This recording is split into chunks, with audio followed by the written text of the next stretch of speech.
ฝนมากเลยจักรยานตรงนี้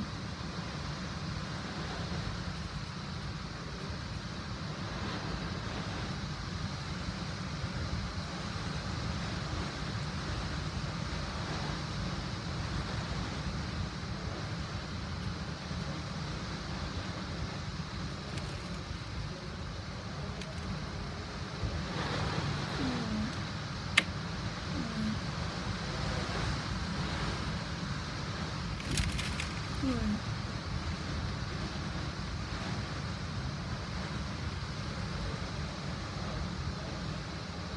นี่เล่นแห้งจักรยานขนาดไหน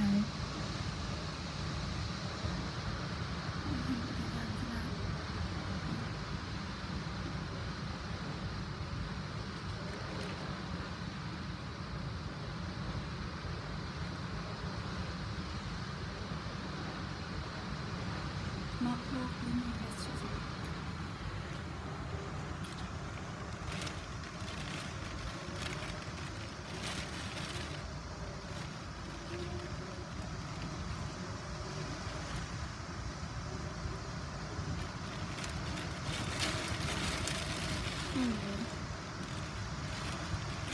โลกจักรยาน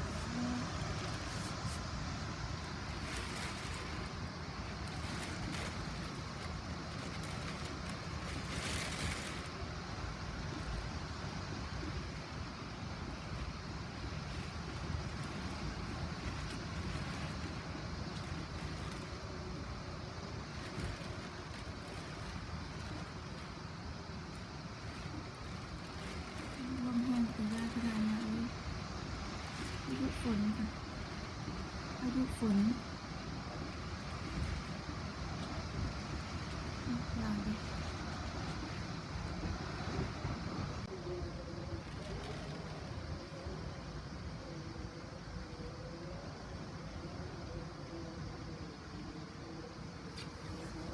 จักรยานขนาดใหญ่เลย ตอนนี้ตี 1ค่ะ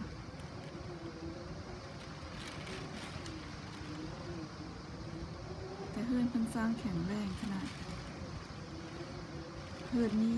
นี่ไหวเลยเฮือนสร้างดีขนาดนับลมแรงขนาดค่ะ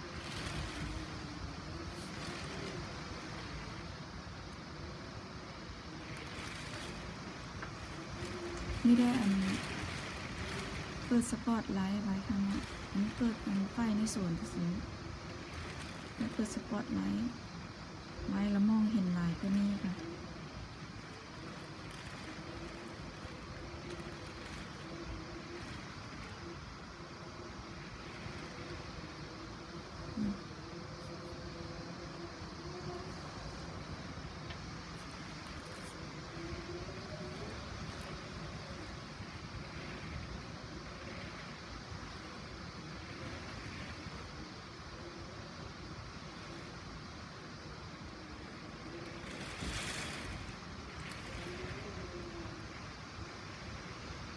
ที่จ้องมองนี้มองเหลียวเพราะมองอื่นมันมืดค่ะ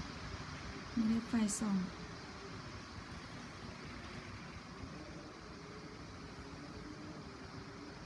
แต่ยางขนาดนี้เลย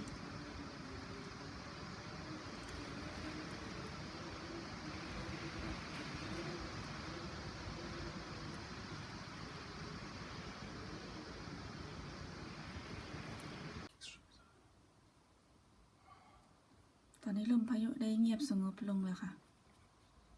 โอ้ยเป็นตะย่านกระดอเมื่อกี้นะก็พูดเป็นตะย่าน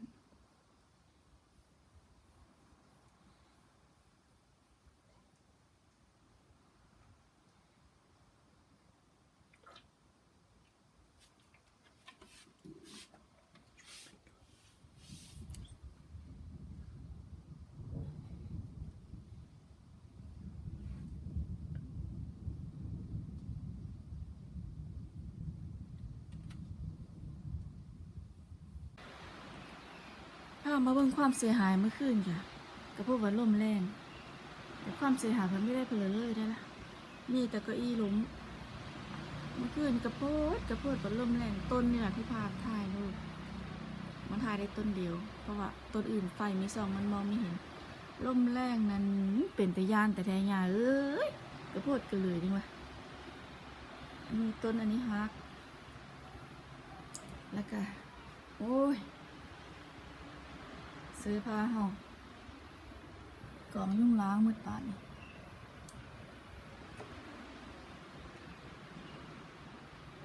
ซื้อผ้าพังหมดแต่ความเสียหายอย่างอื่นก็ไม่รุนแรงค่ะแต่ล่มเมื่อคืนเนี่ยนะโอ้ยกระพูดว่ารุนแรงกระพูดเป็นตะยานกระดะจนคืดว่าโอ้ยคันเฮิร์นปิวไปนี่เอ็นได้เลยเนาะว่ะแต่เฮิร์นเขาสร้างแข็งแรงเฮิร์นมีโครงมีเผือเลยค่ะถึงแม้ละเฮิร์นเป็นเฮิร์นอันแค่เฮิร์น2 ชั้นคันเฮิร์นเอสมีดีมันก็โครงเพราะว่าโอ้ยในความรู้สึกนี่ล่มแรงแห้งค่ะเป็นตะยานขนาด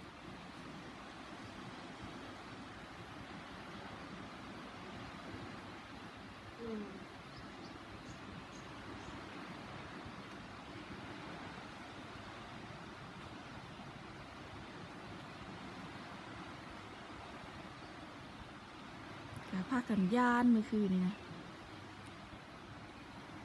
พัดยุ่เหิงเลยค่ะตีหนึ่งเริ่มพัดตอนตีหนึ่งคือว่าเฮาเริ่มรู้สึกตัวตอนตีหนึ่งเพราะเฮาก็นอนก่อนหน้านั้นละค่ะเริ่มรู้สึกตัวตีหนึ่งแล้วก็ตื่นมาก็โอ้ยพัดเป็นชั่วโมงกว่าบ่มื้อเลยละเศร้าเนาะมื้อเลยสักกับเป็นตะย่านกระดอค่ะโชคดีที่เศร้าไว้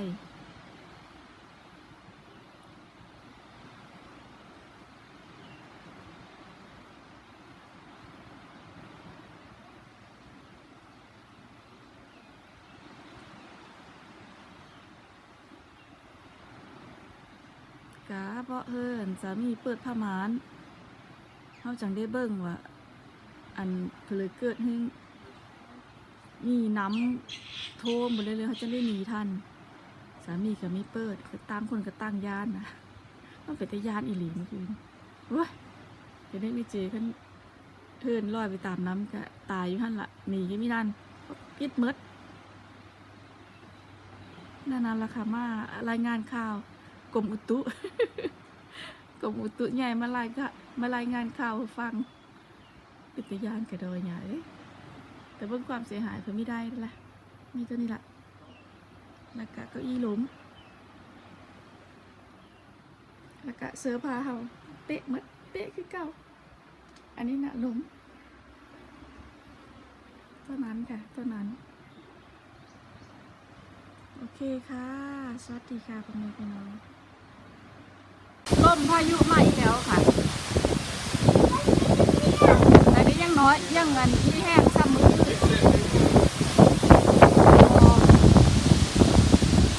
เอา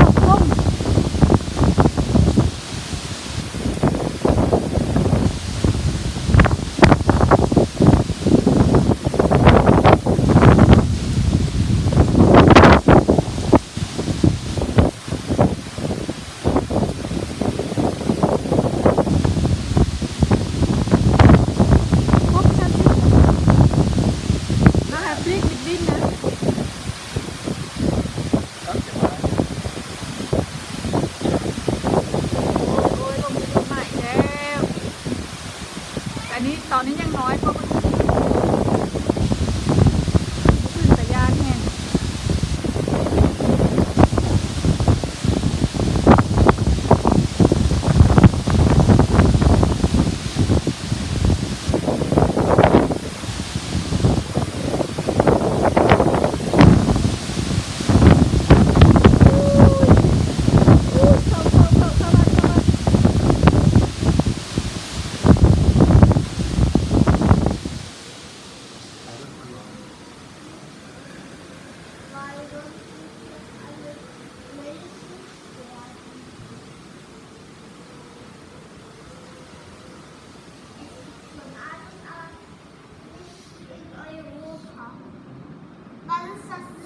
ที่แรก3 นุ่มเพื่อนละอันไปเซาเลยแค่นูพ่ายมาซันบันแล้วรถล่มมาทันทีเลยค่ะดีที่3 นุ่มเพื่อจะมีอันทะเลคามิสานหนุนโอ้ยจักรพับไปสิเลยเด้อ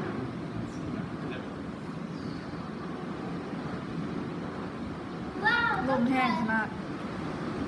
แต่กันยังมีอันซ้ำเมื่อคืนแห้งหลายแต่เมื่อกี้ไปบอกคนงานเพื่อนบอกว่าโอ๊ยอันนี้น่ะถือแบบเบาๆเพื่อนว่านะคันมาแห้งลุกใหญ่อีหลีน่ะในหาดมีแต่ขยะว่าซั่นเพื่อนบอกอันนี้นะธรรมดาอยู่เพื่อนว่านะว้าไม่เคยเห็นจะเคยแบบนี้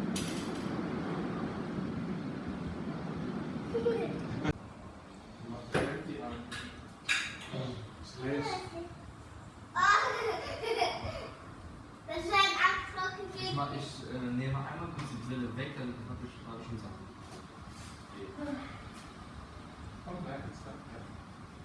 Jetzt geht gerade.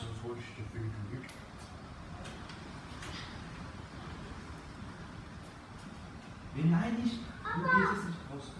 Ja, komm kurz. Lass ihn auf. Es regnet schon.